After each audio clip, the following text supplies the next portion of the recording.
there. And folks, if you're looking for a great show, you're saying, I don't know what show to listen to. Stop listening to Fox News and start listening to Patriot Strong Podcast. Stop listening to fake media and Newsweek and Newsmax and start listening to the Patriot Strong Podcast. Make it your daily mission to listen to this podcast and share it with your friends. Thank you so much, Courtney. Have a great day. Hi, guys. Welcome back to this episode of Patriot Strong. I'm your host, Courtney, and I am so glad you are here. You guys know that I have traveled all over the country, meeting all these different patriots. I am beyond excited and thrilled for my next guest. You guys are probably very familiar with him. One of the most educational and controversial episodes of any podcast that you will ever watch often includes Dustin Nemos, my guest today. He is the host of the Nemos News Network, and you also have a docuseries on your website called His Story, from creation to COVID, that you are working on right now. Yeah, that's sort of the tagline for it. It's actually called, it's a little bit long, I admit, The Hidden His Story of Man, Mythology, and the Mystery Babylon Religion of the Deep State. So it's a mouthful, but it's also really long. It's kind of a Christian alternative history, conspiracy history, truther history, sort of alternative to what you might see on Ancient Aliens or the History Channel. They'll talk about giants. They'll talk about some of the archaeological findings and the weirdness and stuff in our history. And then they always spin it to aliens. So we're going to undo the alien mythology. Hopefully that's part of my body of work is to prove they're not aliens. But just, this series was sort of my magnum opus. It was probably the most important thing I'll ever do with my life, other than my children, because it really connects, in my opinion, everything, as you say, from my tagline, creation to COVID and beyond. There are no questions left. I mean, I have a few details I'd like to know the answers to. I'd like to know the specifics of when these prophecies happen and play out. But there's really no questions left I have in terms of the big fundamental questions: the meaning of life, what is my purpose, why are they so evil, why do they hurt children, why are they coming after us, we've done nothing to them, why do they hate us so much, what is the agenda behind the New World Order, what is the ultimate goal, what is the belief system, what motivates these people that are so evil, that are oppressing us. These are some of the questions that I sought answers to when I started this journey. When I was like 16, 17 years old. I was trying to save my grandparents from cancer, and I started to find out how bad the stuff the doctors were suggesting that they take really were. And I started to go the other way, and I got crazy. I started to get some organic food going. I started a greenhouse when I was 16. I built a hydroponic system, started raising vegetables. I got 100 chickens, went kind of crazy with that. And none of my family wanted to even get free organic eggs if I gave it to them. They just did not care about it. And I never stopped learning. And that's unfortunately as far as my family got. They kept going with the doctor's advice. And that's sort of my journey. I started on alternative health, and I started down the rabbit holes, and now I've been through all of them. And I'm sort of hoping to help people as a tour guide, maybe to connect some of the dots. People find the nature of evil in many different ways. And that's usually what wakes people up to this sort of alternative information, the truth of what's really going on. And I want to be able to connect those dots for people. COVID woke a lot of people up. 9/11 woke a lot of people up. Every war we get into, every time that they do a Maui situation, or every time that they have a big lie that they expect us to believe, more people, more chunks of humanity wake up. And there's a lot of dots on that map, if you will. And I hope I can help people connect them. So I know I've been a little bit long-winded. I apologize, but that's kind of, that's me rambling about my background, I guess. No, I love it. And I'm so grateful that you are able to sit down with me and my audience. And welcome to the show. It's an honor, to have you on. I watch all your debate shows. I watch the series that you're doing over on Nina's Corner right now. My husband and I just watched the last one last night. I'm like, oh my gosh. I literally need to reach out and see if he can come on my show. And, within 24 hours, we've made it happen. And I'm so grateful because you are so full of all the knowledge that so many people really need to wake up and hear, whether they want to hear it or not, because it's the truth. And people need to realize the times we are living in and, what's really going on. Sometimes the truth hurts, and that's really what it boils down to. It really does. Yeah, I learned tough love from a very young age. I don't want to go too much into it unless you want me to, but essentially, my mother's side of the family became drug addicts and heroin addicts, and many of them became prostitutes, including my mother. So, I learned tough love. I learned how to look at a situation rationally and detach my emotion for the betterment of the people that I care about. Right. And that's really how this goes down to. Sometimes tough love is real love. Sometimes the friend that you need is not the one who's going to tell you what you want to hear, but what the reality of the situation is. So, I would like to be that friend for people right now. I know I don't know you, but my motivation is a pure one. I have lost everything talking about these truths. I used to be very wealthy. I was multiple business owner. They've destroyed pretty much my entire life. They've destroyed my platform on YouTube. They've destroyed everything. I can barely get a bank. Many banks call me and reject me personally Wow. because they do not like who I am. Yeah, I've had all sorts of weird situations like that, but Yahweh has kept me on the path, and all praise and glory to Him. He says that knowledge is a burden, and with it comes sorrow, and I found that to be true. Unfortunately, we need to know what's happening because He also says it is because of a lack of knowledge that my people perish, and that's happening also. Yeah, you're exactly right. And there are so many who refuse to acknowledge the truth. And there are others of us that are out there that are trying to share the truth or trying to share alternative, like you said, health ways to live. And they just don't want to hear it. And unfortunately, these last 3 years, for me personally, and I'm sure the further back you go with the rabbit holes and the information, once that truth is uncovered, the more relationships that are lost. And you can do whatever it takes. You can try and share the truth with people over and over and over, and you're left either helping somebody to further on their truth path, I guess, or you're mocked and laughed at, and that's where that relationship ends. And especially with the COVID thing, we've seen families separate from each other because of all of this. And it's just really sad, I think. But, I welcome you to go down whatever you want to talk about. I'm just so excited that you are here. My husband is going to be so mad because he couldn't be here to chime in, but it's okay. Next time. Sure. So, there are many places that we could probably go down the rabbit hole. I've actually built a map for people if they want to, I guess, follow along some of the topics. You can go to thesarahpayam.com/map. There's a few different ones on there, but I'm specifically talking about the downloadable PDF. And it's a big image. It's so big that some browsers won't even allow you to display it in full definition so Oh you my can see gosh. it. But if you play it on the right browser, I usually I think I do okay with I think it's I forget if it's Chrome or Brave that works best for me. I can zoom in to every single image attached to this map, and I can sort of prove points using these mimetic truths. So a lot of facts contained within these images, and the kind of images like the sort of mimetic warfare tools that we use to spread truth today, the sort of stuff they write military white papers about. So memes really are warfare tools. They're weapons of truth. I've inserted memes into this map to basically cover almost everything you can think of. I have a few areas I still have to add an image to, but it visually represents a massive truth with facts that also is quick to understand, and you can assimilate it very quickly. So if you explore this map, and I suggest people start in the center and just explore every single image and see how these dots connect, you'll basically be caught up to almost everything that I've learned, at least the summary of it, in my 17 or 18 years now of trying to figure out why the deep state does what it does, and what makes them tick, and why they're hurting us, and the truth of reality, and everything that they've suppressed, and trying to undo the fake history, the fake science, the fake news, essentially.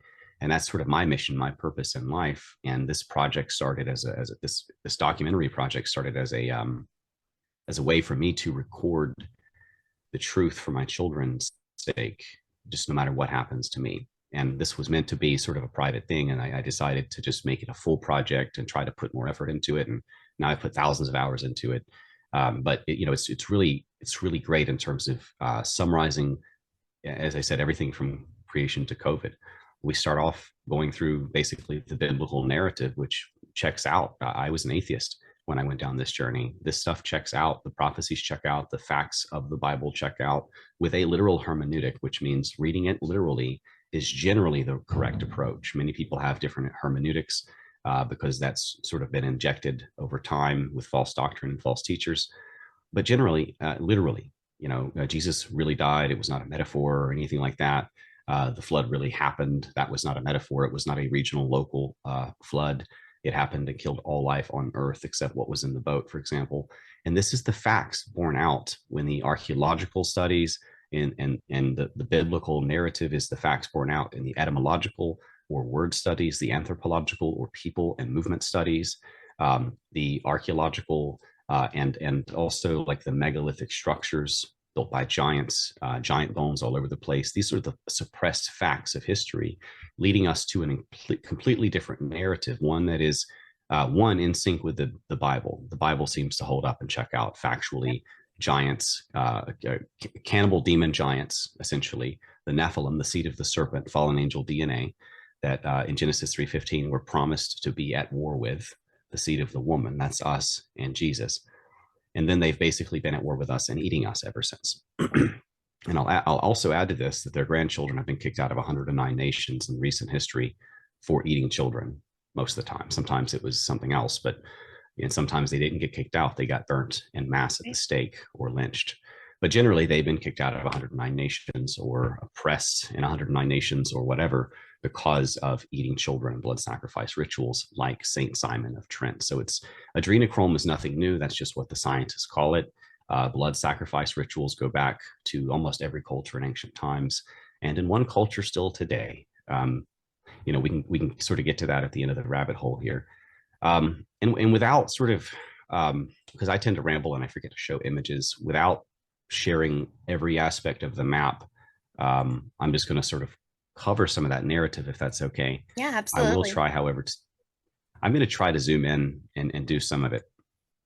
This is I'm using something called MindMap, which is basically a mind mapping software to sort of track complicated ideas and how they interact. So I don't think it has a search feature on the PDF. I may have to jump around with the search feature as I'm talking. But basically, the center of the map, and this is actually the 10.6 version. I forgot to update that. This is the older map that I had worked on, which it connects the narratives, and some of those are evidence, but I wanted to do better. So I made this bigger version of the map. It's still a very cool map, but some of those are artistic memes that don't necessarily have the facts contained. So I basically have upgraded the map, and it's a much bigger project. So our hidden history, one of the major components of that, what I call the rulers of darkness or the synagogue of Satan, comes from the Genesis 6 event. Now, people today often teach that these were not the sons of God. These were not fallen angels. These were just bad men marrying, bad women, I guess, marrying into good men, creating the men of renown, the giants, the Nephilim, depending on the translation that you're looking into. But essentially, the story goes like this in honesty and truth, and this is what's backed up. And this is also the story of every mythology on earth with different names. So they all have a flood story. They all have a man who survived with his 3 sons. They all have wisdom serpents, and the story sort of diverges from there with the names and also sort of the perspectives of the local, demigod Nephilim giant, because they ruled over us as god kings for a long time. So Genesis 6, the B'nai Ha-Elohim was the original language, the sons of God, which is a term the ancients used for angels, came down, saw the daughters of man, and thought they were fair, and went into them or unto them, and created or begat abominations, giants, Nephilim. Essentially, the clash of the Titans of Greek mythology was not mere mythology. It really happened. But it was not Cronus eating his babies to prevent it being overthrown. It was a creature that had been unleashed on the world, much like a liger, when you mix a lion and a tiger, that had lost its growth inhibitor gene, that had essentially a 500-year lifespan with puberty that never ends. And they get bigger and hungrier every hour. So these things, just to keep their hearts beating, would have essentially resorted to cannibalism and eating each other, which we now stylized as the Clash of the Titans. That happened. You can still find their hands and their skulls and their spines and ribs sticking out of mountainsides. They were big. However, they killed each other off over a 500-year period, and their children essentially founded what we call, or what I refer to as, the Age of Atlantis. This is the age of mythology, according to human historians and scientists today. But again, every history, every culture, the archaeological, the genetics, everything bears out the witness that we were not alone, that we were hybridized by an incursion species. You call it aliens or fallen angels, it doesn't matter. There are two narratives coming, and they're pushing the aliens thing, and they won't shut up about it in Congress or the fake news. And I'm telling you that they're fallen angels, and that's why, because they worship Satan behind the scenes. They don't worship angels, or I'm sorry, they don't worship aliens. They do worship fallen angels. So the rulers of darkness are essentially the children of those giants. Those giants have been persecuting us throughout human history. They kept getting smaller until little Goliath, wasn't even that big, much bigger than David when he killed him, but still, the giants got smaller and smaller. They used to have 6 fingers, 6 toes, and double rows of teeth, and generally red hair. Eventually, they were almost wiped out by mankind. And as the Bible records, not all of them were killed. Joshua failed to get them all. And essentially, they started to tax some of them, and the rest fled throughout the world.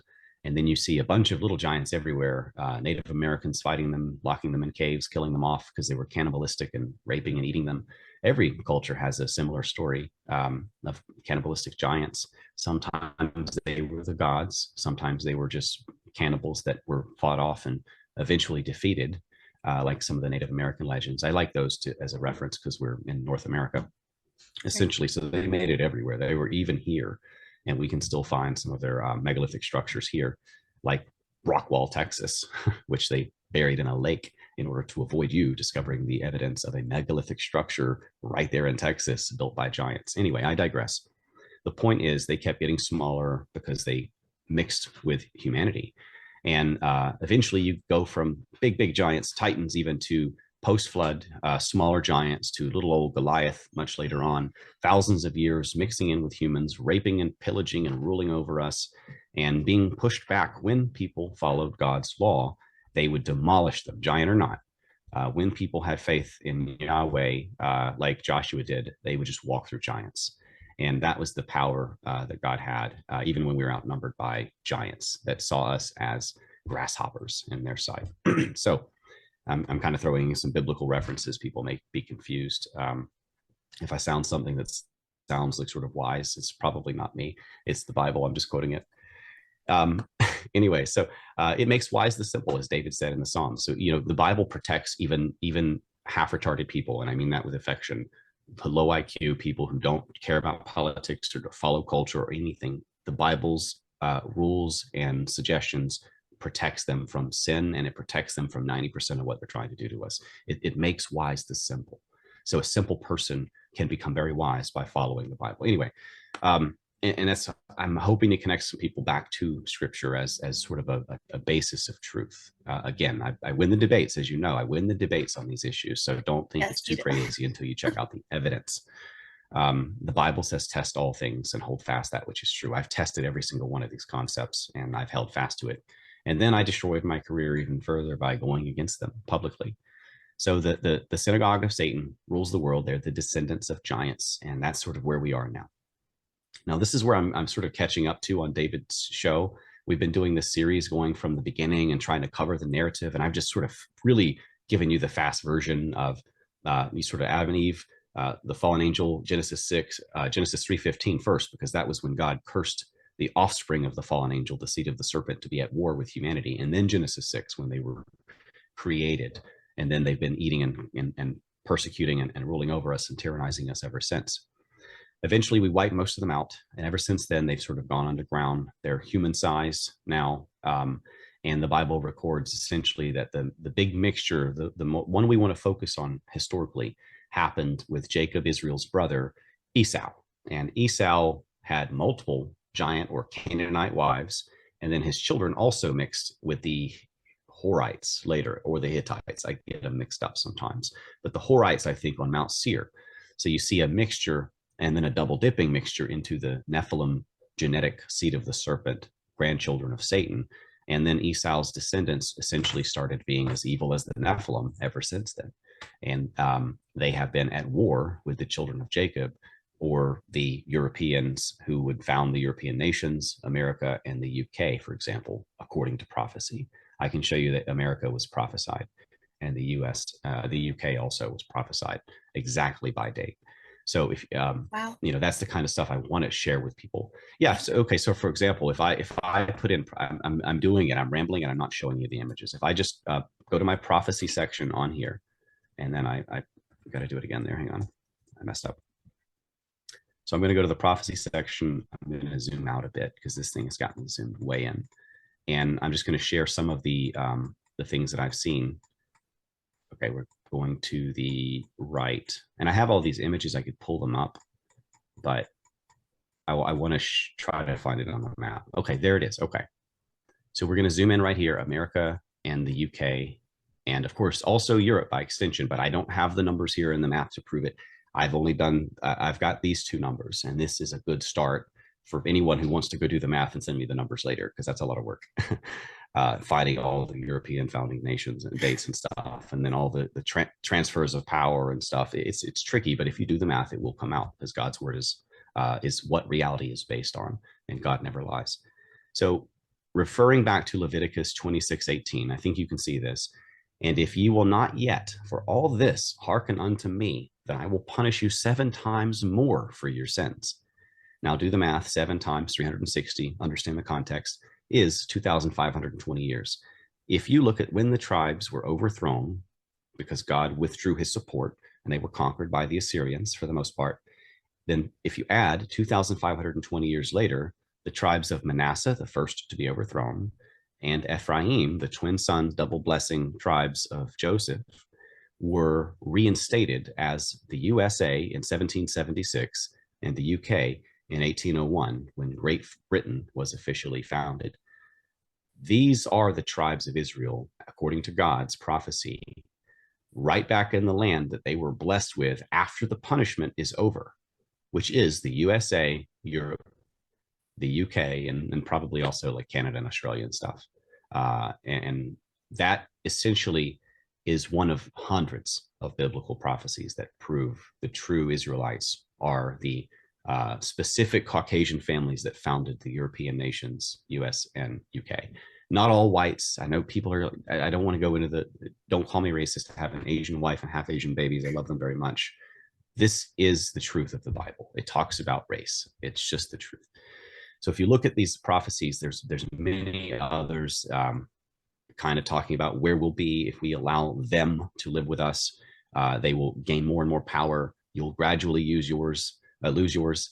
They will have money to lend to you. You will have none to lend to them. And in the end, they will be your rulers. That's where we're at now, because we are in the end. All of these prophecies prove it. So, you know, I could go through all sorts of different things. You know, if you do the math on things, it looks like 2033 to 2034 AD is the end. And I know that sounds nuts, but you know, here's an example. Just look at 2 Peter 3:8 as a reference, because one day is like 1,000 years. And then understand Hosea 6:2 when he says he will revive us after 2 days and he will raise us up on the 3rd day that we may live before him. That's 2033 AD. That's coming up very soon. That's 10 to 11 years away until Jesus comes back and kicks their ass. So we're seeing all sorts of prophecies play out. The D10 nations, or the 10 horns, the Revelations 12 sign, the woman in the heavens already happened just a few years ago. The actual celestial alignments of the sun and the moon on 2033 to 2034 are insane and exactly match the blood moons. And then also a very rare, incredibly rare annular eclipse on the Feast of Trumpets, the day that Jesus returns, most likely, is that weird looking sun on the right. So if you see that, it's time, day's up. The entire game is over and it's Judgment Day. So, you know, we can go back through all of these different things, connect the modern aliens as the return of the Watchers, also according to prophecy, with the rediscovery of the Dead Sea Scrolls, also according to prophecy. There's a lot of things that we could go into in terms of context. You know, my main focus is waking people up to sort of 2 facts. because these sort of set people free from pretty much every lie on earth, I found. One, biblical earth, because the world is not only flat, that is a part of the conversation, yes, and it's a big part because it's one of the easy ones to prove, but it's flat. It is geocentric, the center of the universe. It is stationary. It does not move at all, ever. No, other than earthquakes and local stuff, there's no experiment that has ever proven movement. We're not on a wet cannonball shooting through space in an ever-expanding universe, followed by a shotgun blast of asteroids and water just clinging to that cannonball, Right. no matter what, no matter how fast it spins, and no matter how many 666s are in that math. People just don't care. They believe it. So it's also hollow, and people need to rewrap their heads sort of around the concept of hollow and a flat earth sometimes. People assume hollow means globe sometimes. And there's all sorts of different perspectives and stuff, but this is the ancient perspective. Every culture on earth agreed that this was the shape of the earth. It was flat, hollow, geocentric, stationary, with a firmament, a bubble, a dome on top, holding back the waters above, and within which the sun, moon, and stars were set on day 4. So obviously they're not spinning around us anyway. So this is part of what happened with the Reformation, and when they invented learning against learning and fake science and basically they professionalized fake science as a legitimate profession. Before that, it was primarily the occult people like Newton, for example, who wrote thousands of pages on alchemy, who were reading the secret documents in sort of Rome and the Medici libraries. They were sort of obsessed with the pre-flood and the occult. And we get things like gravity and heliocentrism, the idea that we're spinning around the sun. All of that comes right out of the Hermetic text, not Newton. Newton didn't even want his name attached to gravity, actually. He was embarrassed about it. He thought it was so stupid people wouldn't believe it. In fact, that's on here as well. So let's just jump over to Newton and these occultists who gave us essentially the fake science that they built, the modern globe Earth, space, evolution, climate change, global warming, vaccine, quaxine, jujab science, whatever you want to call it. All of this stuff is built on this fake learning against learning strategy that Cardinal Wolsey and the Pope at the time, I forget which one, approved.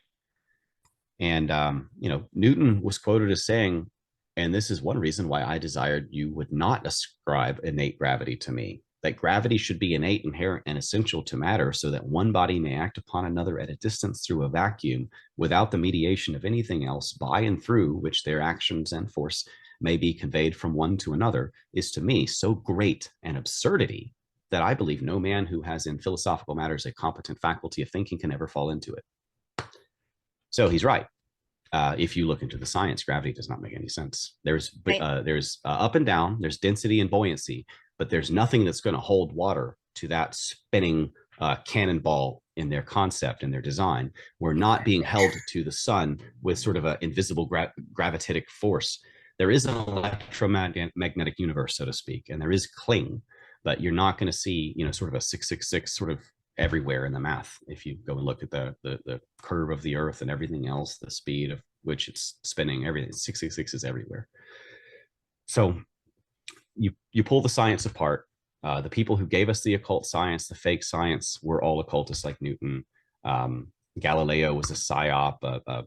They should have burnt him at the stake like the other heretics, but they gave him a comfortable retirement in a castle, well cared for. He was a psyop to convince Christians to not believe God's word, but to believe the scientists, the seancists, what I call scientism, which I believe is the great deception. Yeah. Now, I'm a big fan of the scientific method. I love the scientific method. I use it in my debates often because the science supports God. Absolutely, unequivocally. You can use science to prove God's existence easily. But they don't win the debates. I had a debate with a scientist who had a 2-inch book called Flat Earth, Flat Wrong. And I don't remember his name, and I'm not trying to be disrespectful. But he kept calling me a liar and like trying to attack the man and do ad hominems and all kinds of like rude stuff. And he just couldn't win the arguments. He even tried to convince us that you can zoom in and see over the curve of the earth, which doesn't make any sense. Even David was having a hard time with that one. I mean, David kind of jumped in on the debate sort of for me in that one. I just sort of sat back and smiled because I had already won. And this guy had a 2-inch book, Flat Earth, Flat Wrong. And he couldn't he could not argue without devolving into anger, name calling, and eventually I got mad at him calling me a liar, and I just started calling him scientist.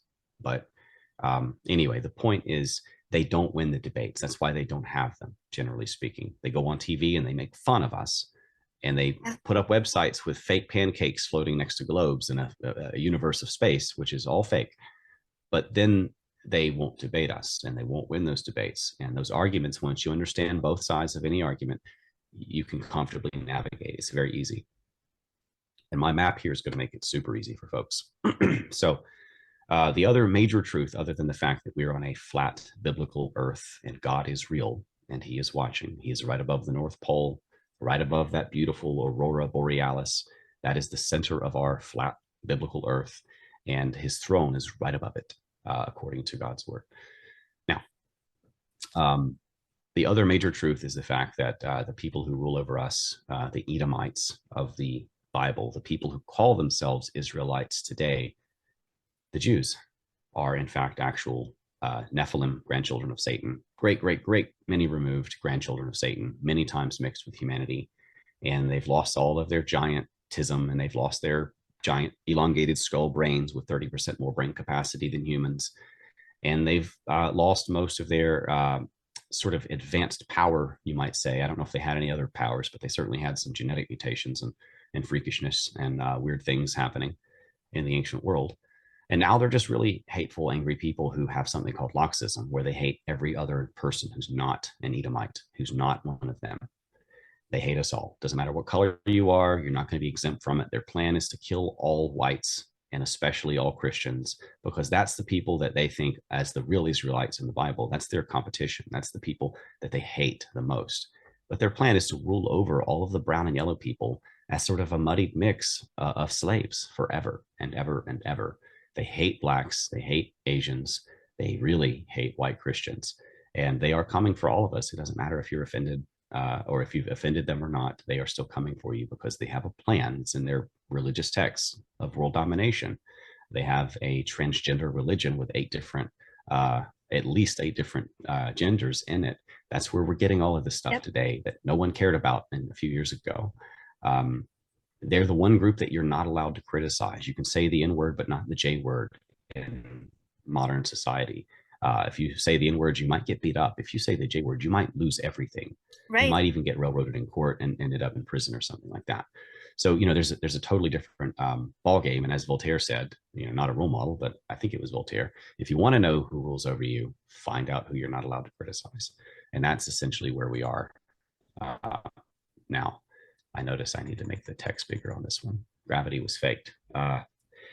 Okay, so those two truths unlock everyone. And I know that no one's going to believe them until they've tested them, but they both hold up. I'm not the best biblical or flat earth debater out there, but I'm probably the third best, I think.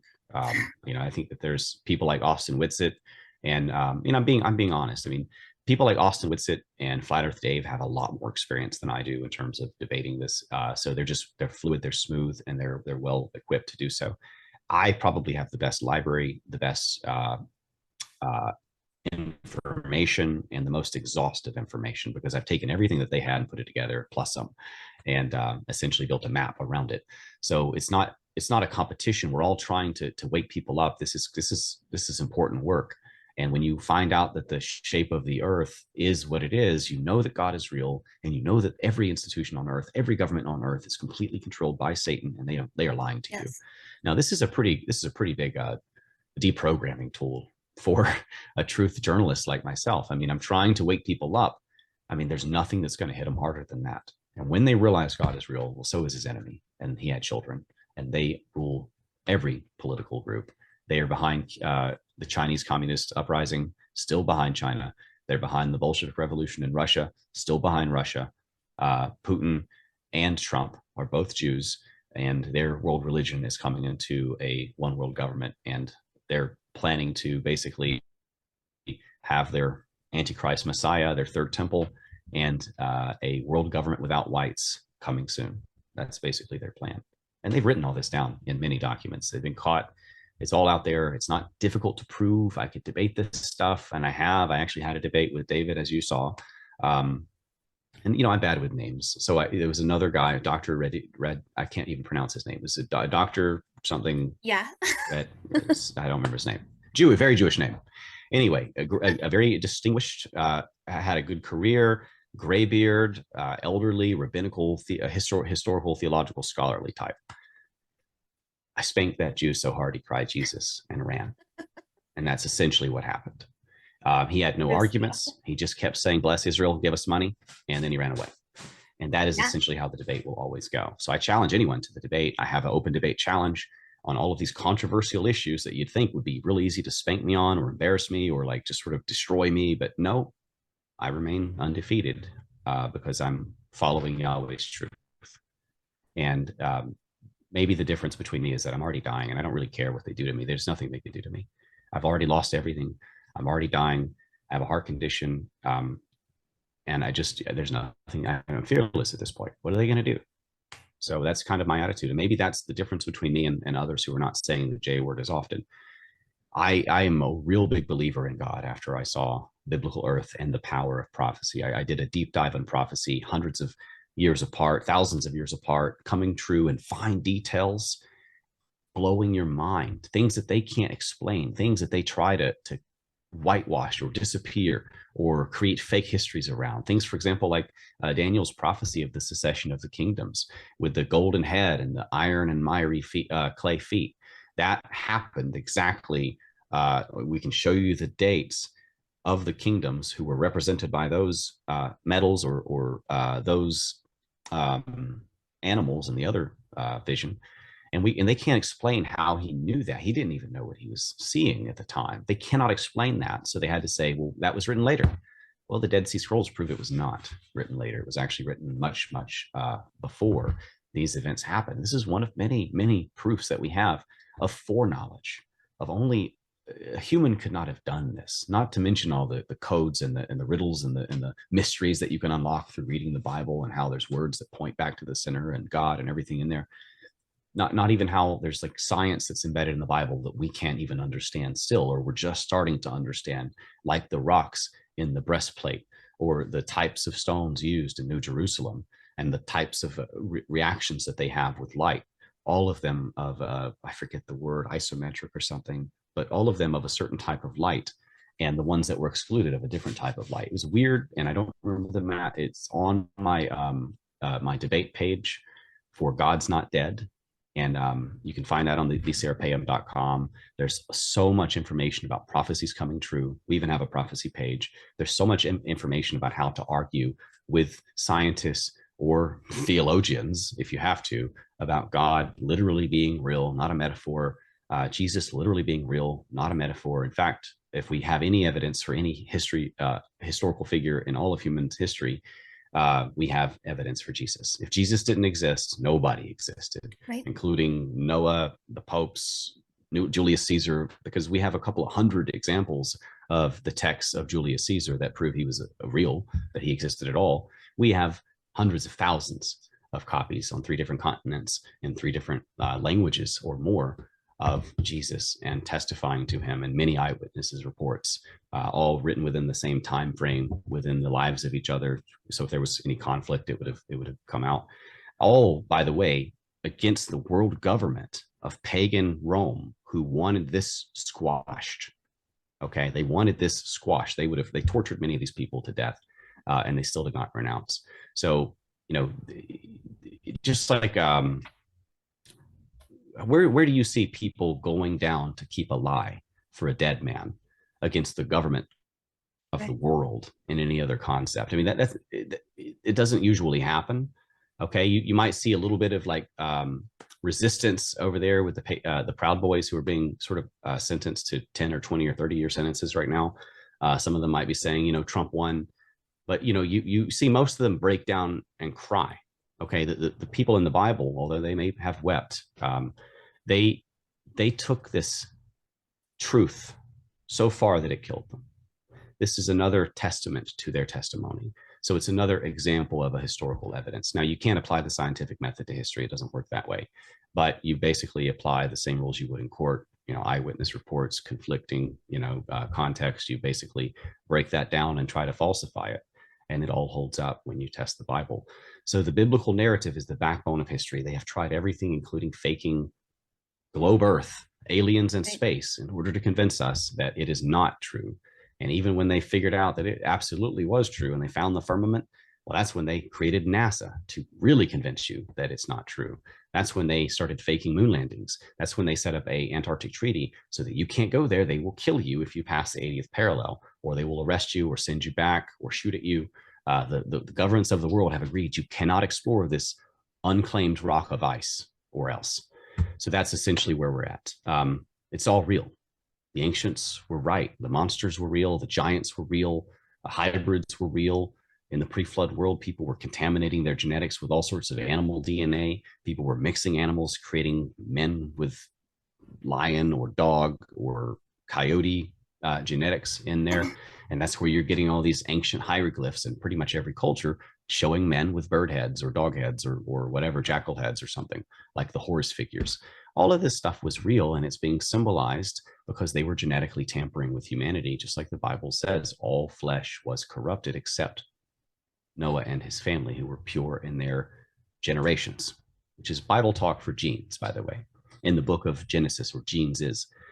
So it's all pointing back to this sort of genetic war between humanity in all of her hues, humanity, and the Nephilim, the seed of the serpent, the living demons who walk among us. When they die, they actually become a demonic spirit. That's where demons come from. And they rule our deep state. That's essentially the major two pillars of truth that people need to understand, that sound crazy, that have me considered a pariah even in alternative media at this point, because people don't want to believe this. People have a hard time understanding it. People have been trained in false doctrine their entire life, and they don't understand hermeneutics. They don't understand context. They don't understand language. They don't understand history. They don't understand science, and they don't want to. And I don't blame them, because it's a lot. It's taken me my whole life to study these things. I lost a lot of the time that you would have spent with friends or family. I lost a lot of family because they wouldn't listen to me. I mean, I'm sure you all have that, where you said, don't take the vaccine, and someone took the vaccine. So you can all relate to that. Yep. I'm trying to summarize my entire life's work in an hour, and it's not possible. But basically, this is what people need to understand, and everything else connects back to it. You know, you've done so much, and it's just tidbit of information, just touching on all of these topics. And you guys, this is really something that you need to really deep dive into each little topic that has been brought up thus far, because it's just too much to go through so quickly. There's so much that we have to unlearn that has been a lie, that has been taught generation after generation for decades on end, to cover up the real truth. And Dustin, I'm so grateful that you are here doing this research and putting in tons and tons and tons of your own time and research for all of this, and that you are sharing it with everybody. You know, it's a lot to digest, and people can either take it or ignore it. But you know, in the end, God sifts out those who either are willing to look into it or who choose a more evil path. Yeah, absolutely. And, you know, the remnant is forming, and I want people to survive long enough to be part of it. I want people to survive long enough to make the right decisions, to do the research, to watch the 200 hours of the documentary series, if that's what it takes. I have a condensed 1 hour and 10-minute version. I go through basically what we just talked about without the proof. If you want the proof, it's in the articles. They're all over the website. It's in the map. It links to all of the major articles in the index below it. It's in the documentary series, 200 hours of proof. It's more than I can fit into an hour conversation. The reason I win the debates is because I'm just on the side of truth. It's that simple. The truth is a lion. And if you just sort of study the arguments, and it takes a little time to sort of familiarize yourself with the different angles, how they're going to come at you, but it's just an FAQ. When you start talking to your friends about flat earth, it's either going to be an outright rejection. It's a numbers game. It's just how it is, like dating or whatever. Or it's going to be an FAQ list. They're going to go down the frequently asked questions with you.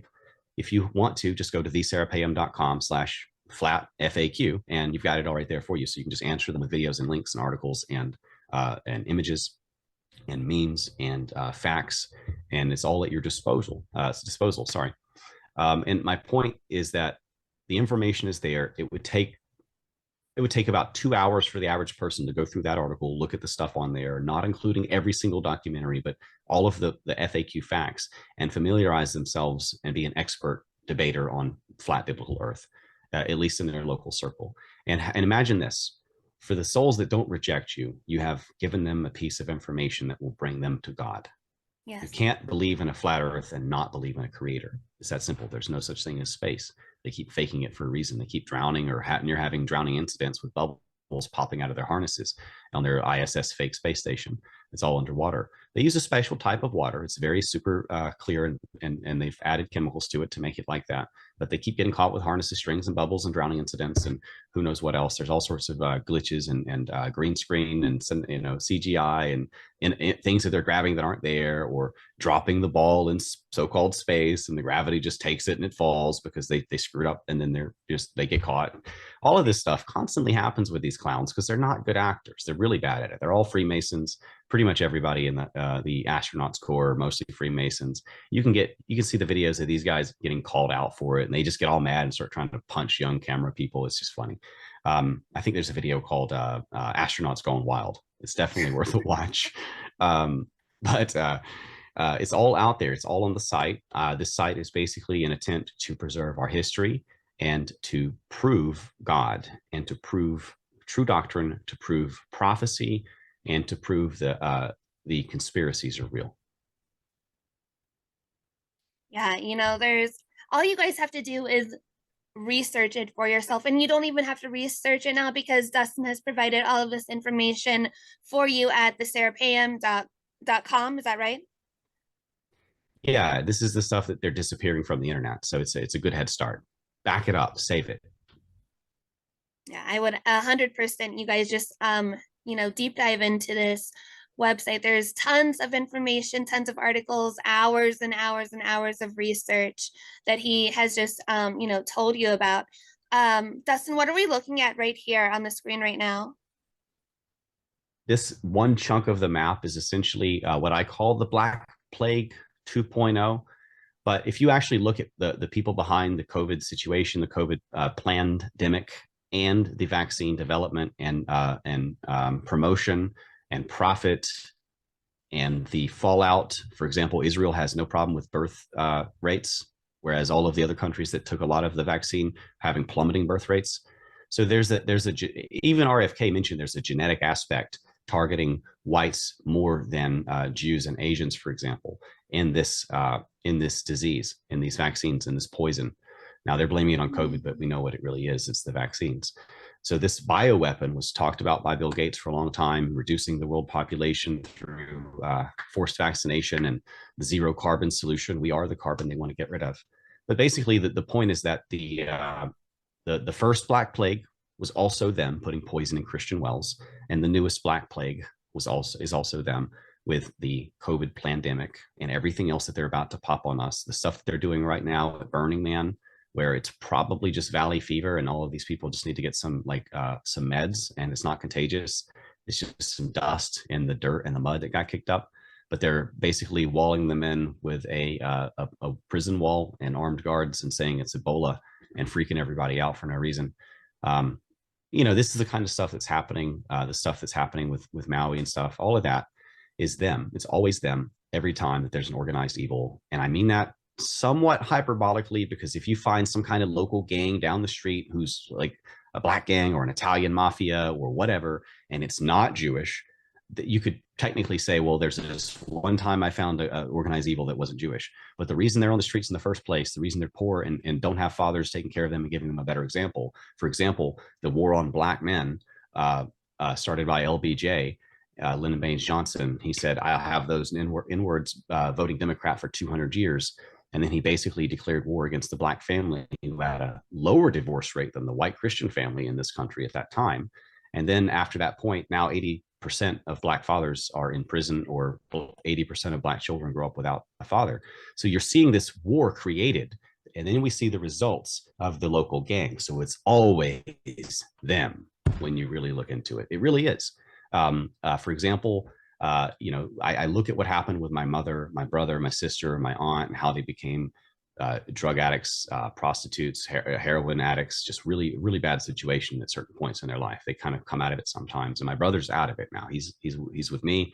We're farming. We're growing some food. He's gardening with me. Amazing. It's great. I'm still praying for my mom and my sister. Yeah, I'm praying for my aunt, but that's going to take a lot of prayer. Essentially, we're at that point though where I understand it's not them. They had this done to them, just like the kids in school today.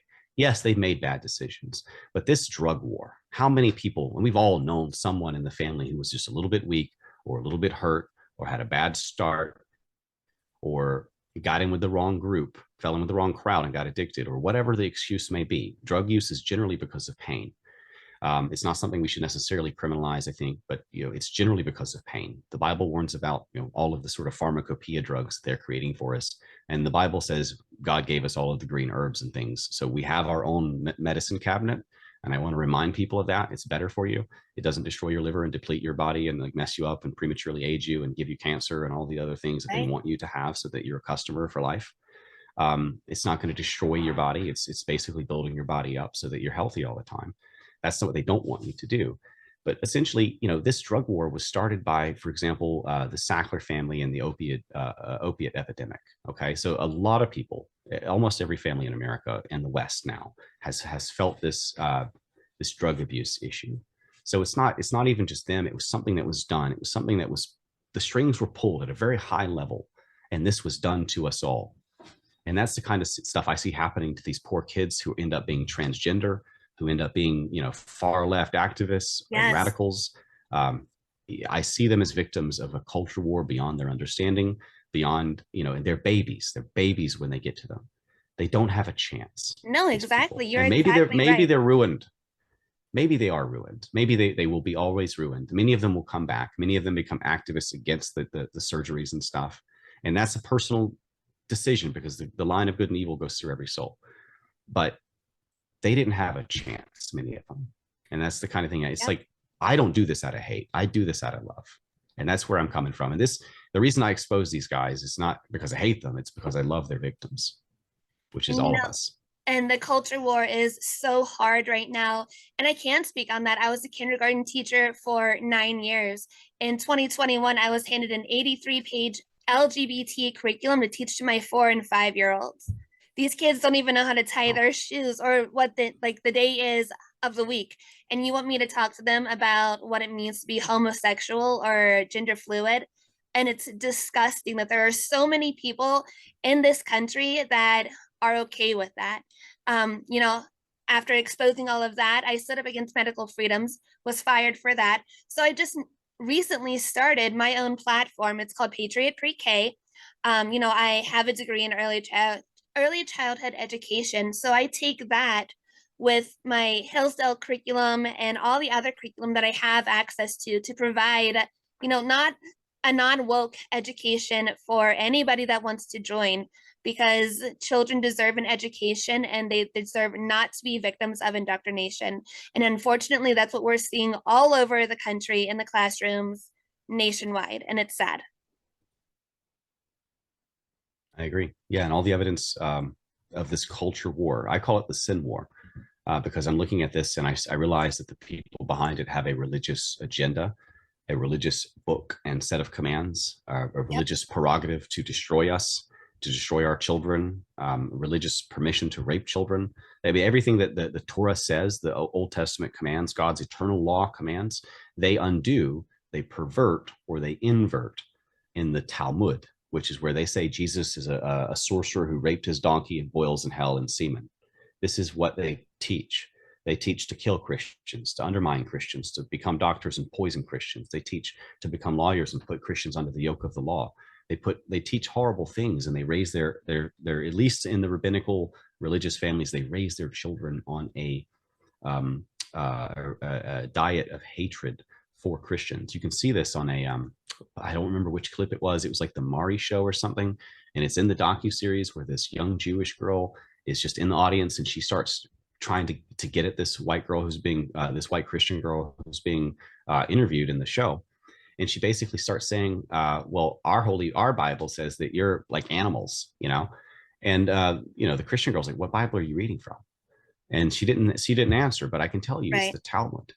And they raise even their children on a hatred for Christians because God promised they would hate us in Genesis 3:15. And he told us to leave nothing alive. That's a quote for Joshua and the tribes to wipe out every giant on earth. And they did not do it. And because of that, there was a punishment that they would rise up over us and they would lend to us and we would not lend to them. And they would become those who have the power and we would not. And they would have all the money and we would not, as I showed you a minute ago. And that's essentially where Right. we're at now. And we are now at that point where the sort of end times prophecies, the war of Gog and Magog mentioned in Ezekiel, all of that stuff is now playing out. And I can show you specific dates. I can show you all sorts of different prophecies, like the three-headed eagle in Esdras, the prophecies of Daniel, and how these things are all pointing toward Rome mixed with the miry clay of the governments of today's world as that final end times government, with a central brain of Jesuit Jewish Nephilim, seed of the serpent, right there in charge. I mean, even their audience hall is a serpent's head. It's insane. We are seeing it all around. They put it in our face. Symbolism is going to be it's all around us, really. And unless you know what you're looking for, then it's like an everyday life to you. But once you realize what you're looking at in the days of time that you're living in, it becomes so clear. And like you said before, there are so many dots that just become connected one after the other. Really fast, before you get into this next thing, what are your top 2 or 3 biblical prophecies that people can learn from and that we are experiencing right now? Okay. Well, I don't have like favorites necessarily. I've got a list of prophecies that I've shown the evidence for, and I've kind of laid out the proof that they happened or are happening. Right. And I have 2 different pages for that. One of them is a prophecies page. It's just called prophecy. What's it called? Let me look up the name of it real fast because I forgot the title of it. Prophecy and Prescience, tracking prophetic predictives. And then the other one is called, I have a farm fly in here now, thanks. And then the other one is I live on a farm, so I've got flies everywhere now. And then the other one is called Game Over, the End Times Mapping Project, God Wins in the End. And that one specifically goes through end times prophecy, but there is a ton of information on prophecy in general in that post. So I've got, just a general list of, and it's not exhaustive. There's a lot more prophecies that I haven't even started to go through the research for and prove. However, I have built sort of a timeline of what's about to happen. And based on the prophecies and also, the politics, the culture, everything that's sort of happening all at once. And this is, I found the left half of this image I found, the right half I had to build onto it. And most of this stuff I've curated. I'm not creative. I don't really make pretty images. But basically, you see sort of around 2000 BC, the time of Abraham, 1500, the Exodus. And the Exodus, the timeline of where people look at the Exodus is off. There's a documentary called Patterns of Evidence. And it gives you all the evidence you're ever going to need to prove the Exodus happened archaeologically, but they're looking in the wrong time period. And when you see the real time period and how it was much earlier, about 1,000 years earlier, it shifts, and it's just everything shifts. And I don't know if I've updated that date, so it may be something else. But anyway, then you get to the kingdom period, sort of time of David, the Assyrian deportations, the punishment that we talked about earlier, where they were to be out of their own land essentially for 2,500 and was it 20 years, I think. And then you see Christ's ministry at 30 AD. I think it was actually -2 or something. If you do the math, I have to check my notes because they didn't account for it correctly. So there's all sorts of calendar tricks that they've been playing to keep us from understanding the real dates, including a new calendar called the Gregorian calendar we've been using since Roman times. Grigori means fallen angel or watcher in Greek. Although there was there was an emperor Gregorian, so I guess I don't know, Pope Gregorian. So I guess that was what they're using as the excuse. But anyway, I found that to be a coincidence. But they play calendar games to make it hard for us to do prophetic dates and to keep the Sabbath and to keep the feast days. So they added a day to the year, for example, and we have a 365-day calendar now, and we did not used to have that in the ancient world. So when you do the math, it does take a little bit of a adjustment. And then from the the time of Christ, when Rome killed Christ for the Jews, all the way up to 300 AD, they were basically killing Christians and burning them at the stake and unleashing them in unleashing the lions on them in the gladiator arenas, forcing them to fight to the death, persecuting Christians really hard, old school persecution, old Roman stuff. Many were crucified. And then around 300 AD, they realized it's not working. They're growing too fast. We're actually making them grow more. We're stoking this fire. So let's co-opt the movement. Let's infiltrate. Let's become Christian. So basically, they put Christian words on all of the pagan holidays, all of the pagan rituals. They put Mary over Ishtar, and they just combined everything. It's basically Catholicism is Mithraism with Mother Mary, Semiramis. All of it's the same. If you look at a witch's altar next to a Catholic altar, it's an exact replica. They pray to dead bones. They pray to dead saints. They pray to angels. They pray to Mary. They don't pray to Jesus. That's apparently the one thing they don't do, the one name by which you can be saved. Right. They have all sorts of false doctrines. The Bible says, call no man father. They say, call every man father. It's a priest. The Bible says, you don't need anyone to teach you the Bible. Read it, literally. That's what I did. And then they say, well, you need us as an intermediary between you and God, and we need to read it for you. And they would kill you for reading the Bible for much of what we call the Dark Ages, which still happened after 300 AD, when they supposedly legalized Christianity, and lifelong pagan Emperor Constantine, supposedly a Christian convert, supposedly basically legalized Christianity. They would still kill the non-Nicene Christians, the Christians who refused to basically bow before Ishtar for Easter. And then they added in Christmas, and then they added in the Mariolatry, and then they added in all these other false doctrines. So, it's just been a pagan re-infiltration. They've been trying since the time of Jesus to undo what Jesus did, which is drive this crap underground. Even leaders had to pretend to be Christian. Even the freaking emperor of Rome himself had to pretend to be a Christian to keep power. That is what Jesus did. Jesus was a warrior who chose to die for us, even though he could have just obliterated all of them with a legion of angels, because he had to fulfill prophecy to save us. When he comes back, all of this stuff's gone. Rome is going to fall. Anyway, so hundreds of years of persecution, the Dark Ages, the Inquisition, the witch hunts, they're just killing Christians left and right for reading the Bible, for translating the Bible. And then Tyndale and the printing press create a Bible for the masses. And it's, again, too much for them to contain. It gets out of control. They can't burn them all. They can't catch all of those people and tie their Bible around their neck and burn them at the stake as a public example fast enough. So Christianity breaks free of Rome, and we have the Reformation. Now, this is also when you start to see the rise of fake science. They were already pushing the sun worship, heliocentrism, Copernican revolution. But when people started to read the Bible, and Luther and others started to call out fake science and saying, well, God says that the sun spins around the earth.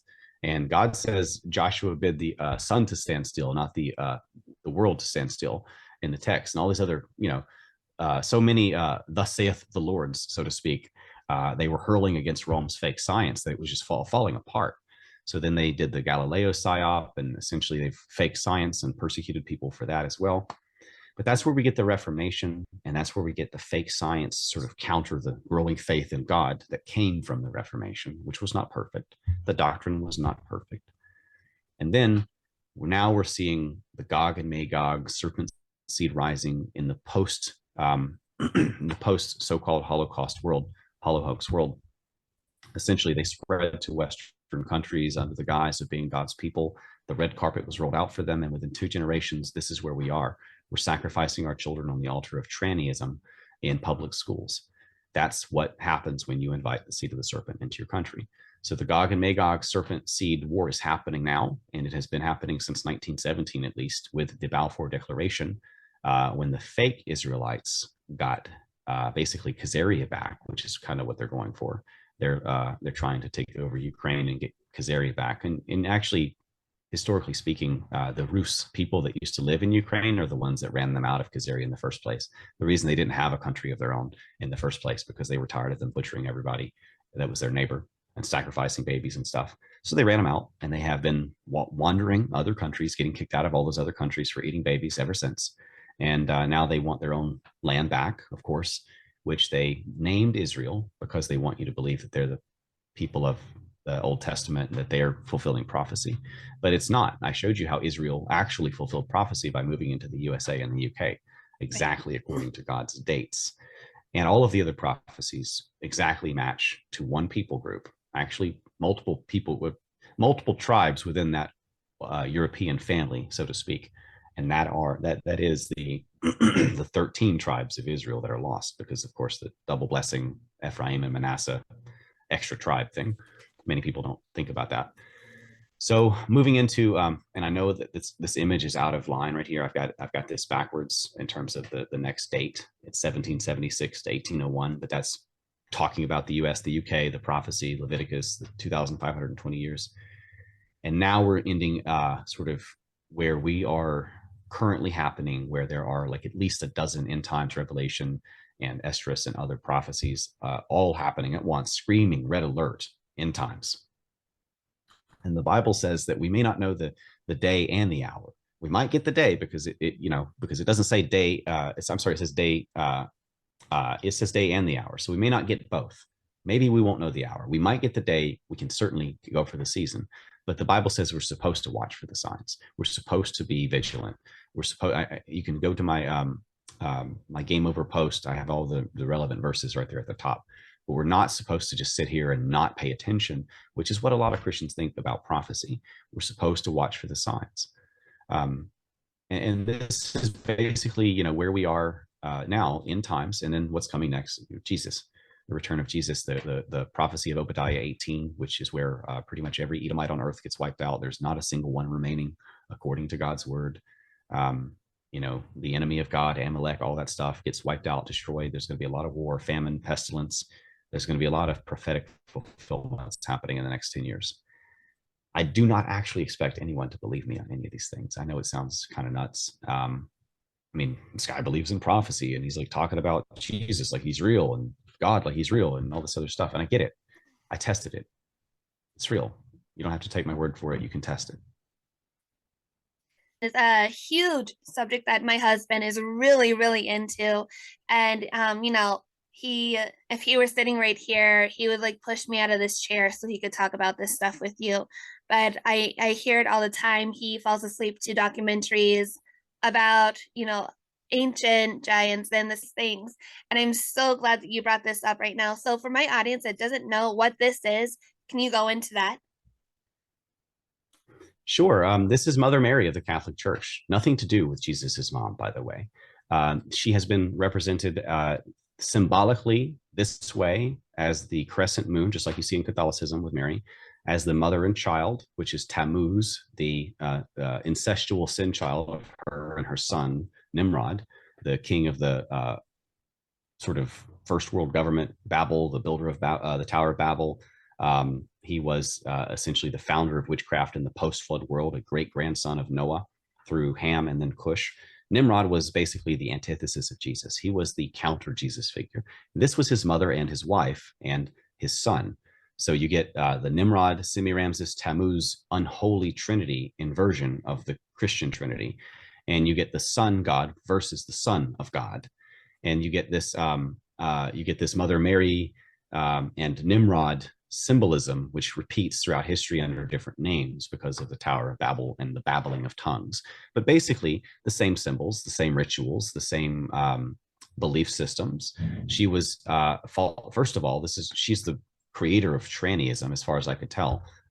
Semiramis was the initial tranny goddess who changed her followers' sexes and her own sex. She was the whore goddess. She was what Aphrodite was based on. A little bit less love, a lot more lust. And she was also called the Mother of Heaven and the Ever Virgin, and she was known to grant salvation. So if you look at Catholicism, they call her Mary, but again, the Mother of Heaven, the Mother, the Queen of Heaven, and all of those same titles that you're giving to this ancient Semiramis goddess, who was just a human that started messing with their own genetics, basically, like Nimrod did. Nimrod became a giant, but he started as a human. This is the unholy trinity of the underworld. This is who they look up to. This is who founded the Freemasons, Nimrod, and his wife and Tammuz. It's part of this resurrection prophecy that every single mythological pagan belief on earth essentially shares, of a dying and resurrecting sun god. So Nimrod was killed And then his mother and wife, wanting to maintain power, said, well, he's going to be reborn. I'm pregnant. And also she had this thing around an evergreen tree and a prophecy, and basically that's where we get Christmas and the Yuletide ritual and resurrecting Nimrod and the bowing down before his tree and receiving gifts from Nimrod and all that bullshit that has nothing to do with Christ. I'm sorry, I don't want to offend anyone, but Christmas has nothing to do with Christ. Right. And Mother Mary and Catholicism has nothing to do with Christ. She was a blood goddess, a blood sacrifice goddess. She was where we get Easter from, which involved painting eggs with baby blood, and fertility rituals.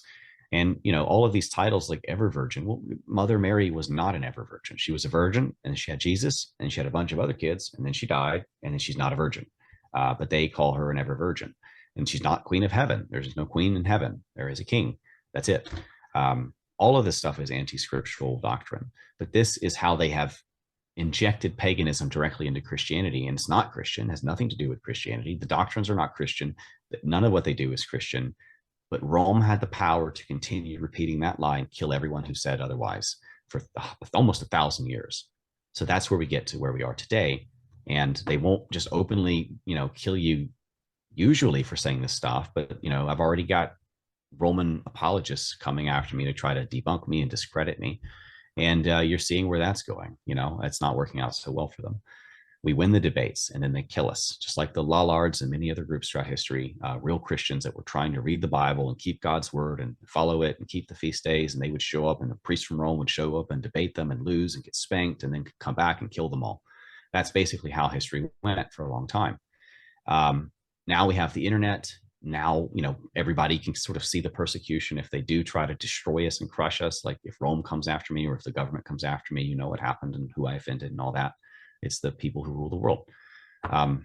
Wouldn't be the first time. Anyway, so this is Mother Mary in the Catholic Church, the whore goddess, blood sacrifice goddess, wife of the witch king of the post-flood world that the deep state worships today. It's a mouthful. It's a mouthful, really. It is, but you know, it's so much, you know, this stuff that people really don't realize what they're, you know, celebrating. They celebrate Easter or they celebrate Christmas, but not really knowing the history of the actuality. Like Jesus, his birth on December 24th, you know, that's a thing that people that don't know about the holidays and they just know about traditions, you know, they celebrate. But I know you know all about that stuff. But it's so interesting.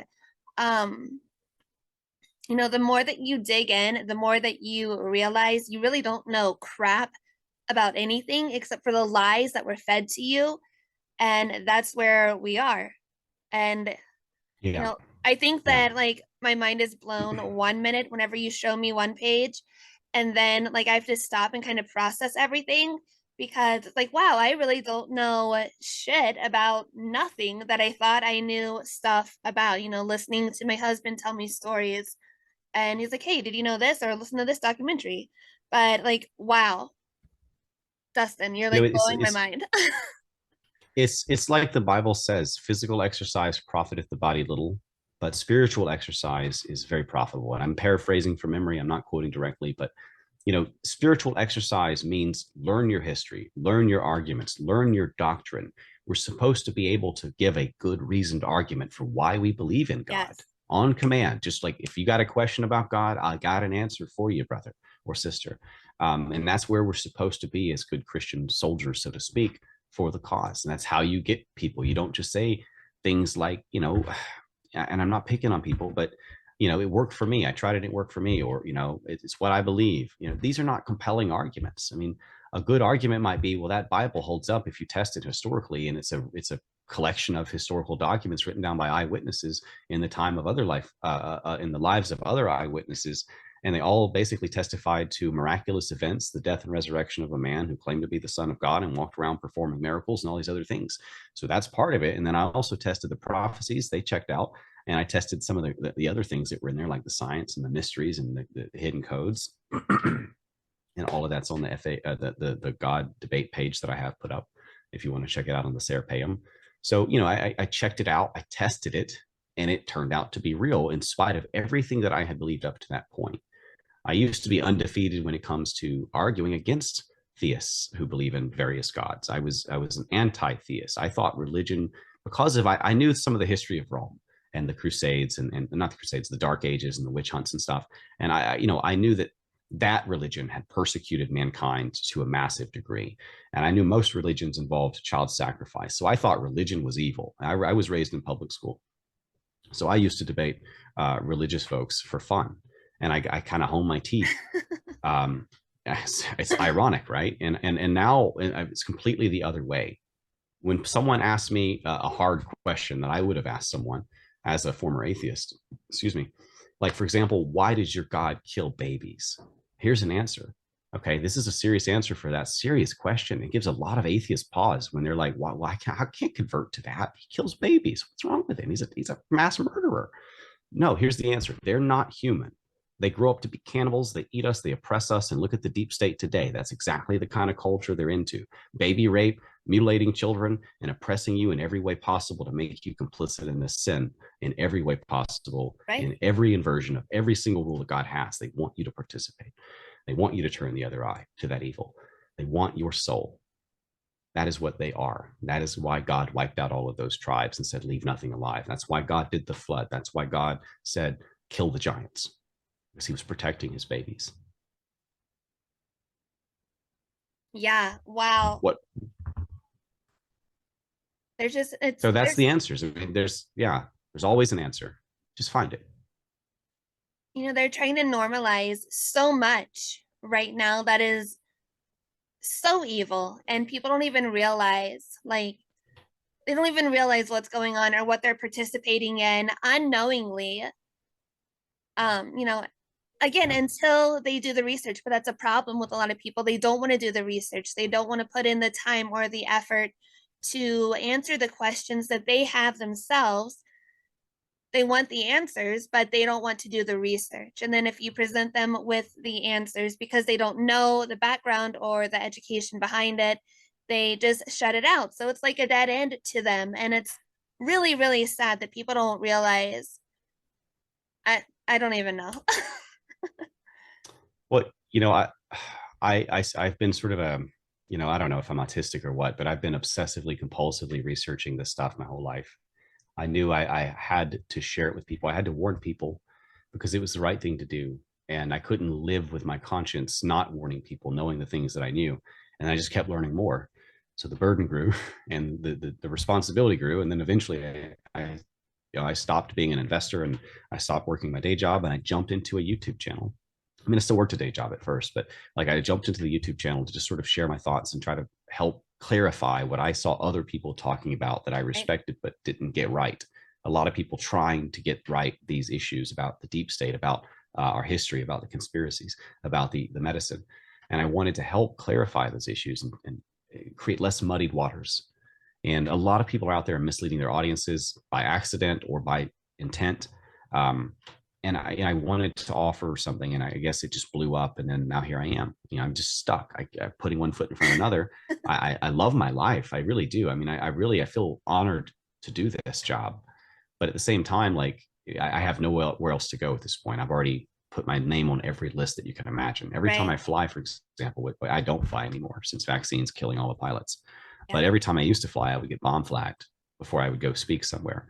So I would have to go through the stupid extra process and often miss my plane and catch an Uber in the middle of the night through dark parts of town and jump to a bus and do other stupid things to get to my speech on time, exhausted and bedraggled because I got bomb flagged and they held me until after my flight. It's the kind of crap that I would go through. And then, BB&T, for example, refused me an account. Somebody in my audience knew somebody who was a regional manager at BB&T, had them overturn it.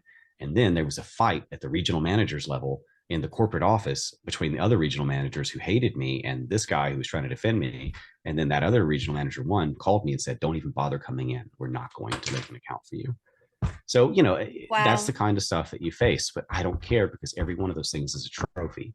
I'm on his Right. path. This is the purpose in my life that I was built for. And I don't mean to talk about me so much, but this is the No, passion that I please. have for this topics. These need to be known for people because my people perish for lack of knowledge. No, I love it. And I love that you go so in depth and that you are so passionate about everything that you're speaking of, because there are so many people, again, like we've said over and over, that just they don't know what's going on. And unless there's somebody there to present them with the information from dot to dot and connect it for them, they will never know, because people don't want to do the research. They don't want to put in the time. They want the instant gratification. And people are so distracted and their attention span is so short. They don't have they just don't have the want to Yeah. put in the effort to do the research for what really needs to be known. So I'm so grateful for you for doing all of this. This is amazing. All of this information, I don't even know where to start. You're amazing. I hope people will start at the map and work their way through the documentary series and develop the same kind of passion that I've got for our creator. I'm nothing special. I've had a very sinful life. I didn't hurt people on purpose or anything like that, but I wasn't following his ways. I was a womanizer. I was a sinner. And I'm just trying to do the right thing. And I've basically always been trying to do the right thing. I didn't know what that was until I found our creator and I found his ways. And that's kind of where I'm at. I'm just on that path, and we're all on that same path, trying to do the right thing and find our creator. Or even if we don't know that we have a creator yet, we're all on this path of discovery and learning, which will eventually lead, because no matter where you look, doesn't matter which science you pick or which conspiracy topic you find, if you follow it all the way, you find them and you find God. You can pick any topic and I'll show you where God's at in it. Genetics, anthropology, the archaeology, it's all there.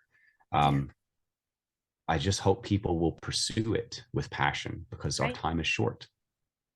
And the harvest is many, the Yeah. reapers are few. Very true. So what are we looking at right now? What is on the screen right now? Okay, so this is essentially another meme I found that I started to add to dramatically. So I've sort of made it my own. Someone had a really pretty bad tree, good tree meme talking about what they thought was sort of the Cain, I call it the Cain seed line theory. And I've corrected that. I've won a debate on that as well. And I've got an article breaking that down, why Cain was not a Nephilim, why Cain was not the child of Satan, why Eve did not necessarily sleep with Satan. That doesn't make sense. A lot of people thought that, especially in the pre Dead Sea Scrolls context. And that opened up a lot more evidence in support of Genesis 6. But even then, in the pre Dead Sea Scrolls, Caves of Qumran discovery, we kind of knew that Cain was not the father of the Nephilim. It came later in Genesis 6. It makes more sense. Anyway, there's a lot of debate about that, but I basically altered that, and I've added a lot to this to show you that the genetic tree of Satan and the biblical verses to back up, in part, some of those pieces that are on this particular image. There's a lot more to it, obviously. There's a ton of references to giants in the Bible. I don't need to go into like proving giants, for example, Goliath, all that stuff. But the specific references to the lineages and the families and the stuff that I'm showing here, the fallen angels of Genesis 6 and 3:15, with the supporting verses, for example, like 1 Enoch, Galatians 3:19, 1 Corinthians 11, 1 Peter 3:18 to 19, 2 Peter 2-4, and Jude 6, for example. Also back up the fallen angel context, not the bad sons or bad daughters meeting with good sons of God type junk, which is the sons of Seth theory today. It's modern, but they don't want you to believe in angels. The deep state believes in angels. All right, so this basically goes from fallen angels up through Genesis 6 with additional verses and context like Enoch, Genesis, Jubilees. And then it goes through the Canaanites, who changed their name to Phoenicians to blend in, and then Khazaria, and then I'm skipping over. I need to make it better, because Edomites came before Khazaria, but basically Khazaria is called the land of Magog on old maps, and it's around where Mount Seir was, and that's essentially they took Khazaria from Mount Seir, where the Edomites were in possession, where they mixed in with the Horites, the giants, the seed of the serpent. They basically stabbed them in the back, took their mountain over, and then kept a bunch of daughters for mating with the giants. It was a stupid decision.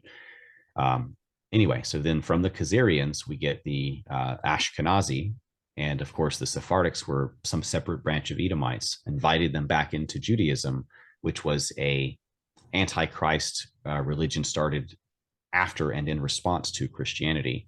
And it was a good con because they were pretending to be the God's chosen people.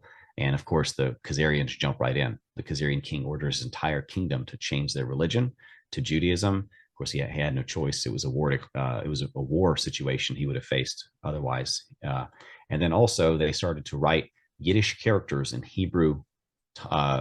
Yiddish language in Hebrew characters. And this is where you get modern Hebrew, what Jews speak today, which is essentially Yiddish. It's not actual Hebrew. So understanding that they went from Canaanites, that God said, leave nothing alive, and thou shalt utterly destroy those tribes, through the Phoenicians and Khazarians and Ashkenazis and Edomites, and they kept changing their names. And eventually you get today's Talmudic Jews, the Jews who say they are Judeans but are not, and do lie, the synagogue of Satan.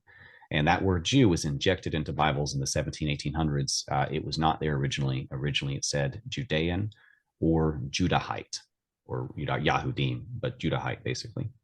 So, they've confused the issue. They've mixed a regional governmental people like America, multicultural society at that time, with a genetic population from the offspring of Judah, one of the 12 tribes. They've just mixed those two words. They just call all of that Jew. There's certain parts of the Bible that don't make sense now because of that. Again, they've merged a demography and a genealogy, basically, and it doesn't make sense because you can be in Sweden and not Swedish, as we're seeing a lot of that today with all these like African migrants getting caught, and like 30-40% of Swedish women have been raped. Wow. That is the flood from the dragon's mouth, of which the end time revelation speaks, in my opinion. It is the immigration, the unrestrained flood of warrior-aged humanity from other tribes spilling in to the West exclusively, because it's only the West. It's not China, it's not Russia, it's not happening other places. It's the West, Christian white countries that are being flooded with foreign immigrants of fighting age, because we're the ones under attack, that we're the ones that they hate. We're the ones that are persecuted in the end times when God comes to save us from them who are doing the persecuting. Anyway, God will destroy the flood from the dragon's mouth in his own due time. So, stay out of cities and stay, like Scott Adams said, stay the hell away from Black people. No offense. Because there are some good ones who follow God's law, but most of them, especially the ones in cities and the immigrants and a lot of the South American immigrants as well, are gang members, MS-13 members, tribal warrior types who hate you based on your race. Right. And they are collectivists and racialists. I mean, it's that simple. Every other race on earth has positive things to say about their race and in-group preference. If you do that as a white person, you're considered a racist. And you just go check it out. Look up White Lives Matter versus Black Lives Matter. If you go look up Black Power on Wikipedia, it's a good thing. If you look up white power, it's a racist thing. Right. If you ask the AI today to make fun of Jesus, it'll do it. If you ask the AI today to make fun of Muhammad, it has a sensitivity protocol that will not allow it to make fun of religious features. That is where we're at. They hate only us. We're only the ones. I mean, they hate everybody. They hate all humans, but we're the ones they're trying to wipe out and destroy in accordance with end times prophecy. So let me correct myself. And basically, this is a deep dive. I didn't expect to actually go so deep, but I'm glad we are. It's fun to get to talk about this stuff. Yeah. I love to talk about. Yeah. I didn't even really get into the sciences in support of biblical Earth. I don't think we need to, because it's on the map. You can check it out, falsify it, prove it wrong, prove it right, make yourself happy. But the things that I say will hold true. And you guys kind of understand the narrative now. We're facing the end times enemy, the war of Gog and Magog, from the people that used to live in the land of Magog, Khazaria, who used to be the Edomites, who mixed with the giants, who God says leave nothing alive. They're demonic, baby-eating, cannibalistic monsters. The seed of the serpent. They're not human. They can't be saved. They're beyond salvation. They basically are demons when they die. And that is essentially the story of the Bible. That no one talks about this. No one talked about giants. other than David and Goliath when I was a kid, when they took me to church. I mean, I went to church as a kid with my crazy mom sometimes. I love her, but crazy mom, crazy churches, crazy experiences, all kinds of weird stuff. It was not a good experience for me as a child, going to all these different churches and, being the weird kid that shows up at one church for one time or something like that. It was a weird experience. I was sort of off put by churches in general as a child, and then that probably helped me become atheist. But basically, kind of lost my train of thought with that one. But this is not talked about. These things, the seed war, is not talked about. Prophecy is not talked about in modern churches that I have ever seen. The historical and conspiratorial aspects of the Bible, not talked about. The doctrinal aspects, who's got the doctrine right, why, here's how you know, none of that's talked about. It's all just get along to go along. It's all just new age. It's all what I call the church of charismatic experience, which is about how you feel. It's about that experience that you get. It's not about the God or the rules or the doctrine or the way or the specifics or the details or the single name by which you can find salvation, Jesus Christ, or any of those things. It's about that experience that you get, and you can find it through all sorts of ways. Jesus is one of many approaches, and you can find it within. You shall be as gods, all that stuff. The Kundalini, serpent rising, all of that stuff. So, they have every way to get to God except Jesus, basically laid out for people today, and that is what I call the cult of charismatic experience. And you can see the Pope leading the way, trying to merge the religions into what we call Chrislam, or I guess what they call Chrislam. Right. Yeah.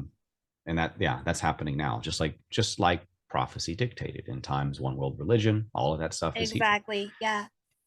That's another thing that kind of spills over. You just mentioned the one world religion to the NWO, the New World Order.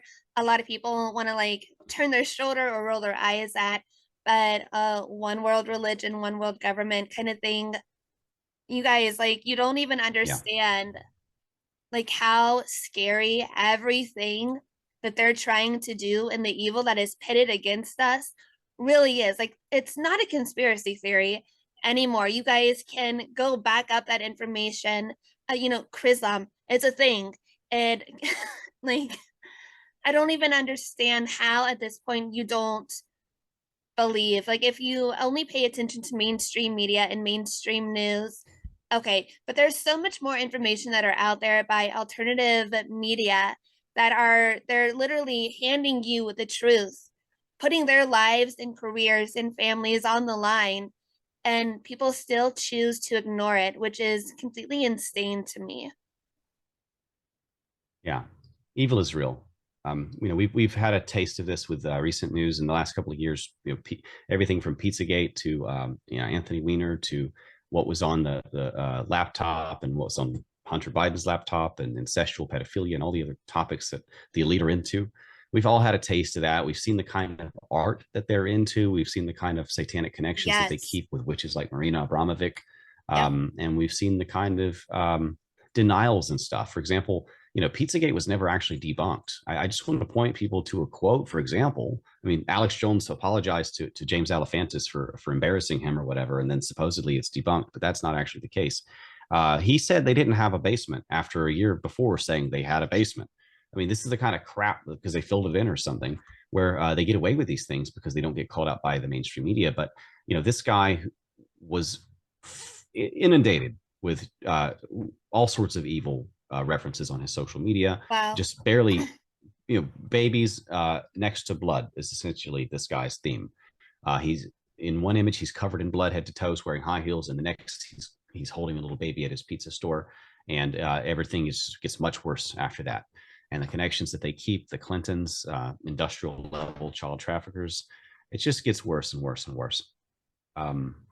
Evil is absolutely real. And we talk about the child trafficking, the Pizzagate, the pedogate, really all of the issues that are happening because it's part of the deep state's religion. They've been hurting kids the whole time, ever since the pre-flood world and in Nimrod's post-flood witchcraft Babylon Tower of Babel, one world government, one world religion time. It was all about hurting kids to hurt God. That's essentially their modus operandi. And we always know who's behind it. If you want to know who Antifa is, it's a bunch of Jewish kids that are not yet working for the government. That's essentially what Antifa is. That's why they don't get arrested. And then when they do, they get away with it. Everything about abortion, transgenderism, the culture war, I already mentioned trannyism, gun control, the LGBTQ promotion, especially to children. Every aspect of it is them. Fake news, them. Both political aisles, them. It just goes down the list. The slave trade, 80% them. The slave ships, 80% them. Where do we begin? Where do we stop? We could go on forever. Oh my gosh. At some point, I'll have to stop, and I need to go to Lowe's and pick up some things for the garden. But it's just, if you have any specific questions, because I'll ramble forever. I'll go through the whole documentary series with you if you don't stop me. Oh my gosh, no, I love it. And that's what, I don't even know, like the more that you get into it, the more, I'm intrigued by all of this information. And we can end it here and we can pick up, where we leave off right now, or we can dive into, whatever topic more in depth in a next episode. I hope that you come back on.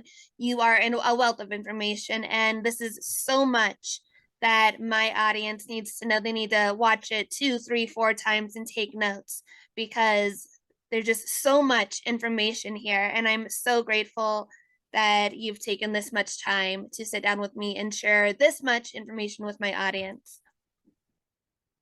Sure. And, I want to be available for, questions and stuff, but there is an FAQ, because a lot of people ask the same questions and stuff. So read the articles first and at least check out some of the images. I've tried to get good memes, good quality images for the primary concepts. At least check out the map and get a whole list of questions before you email me if possible, rather than just one at a time. And then we have chat rooms.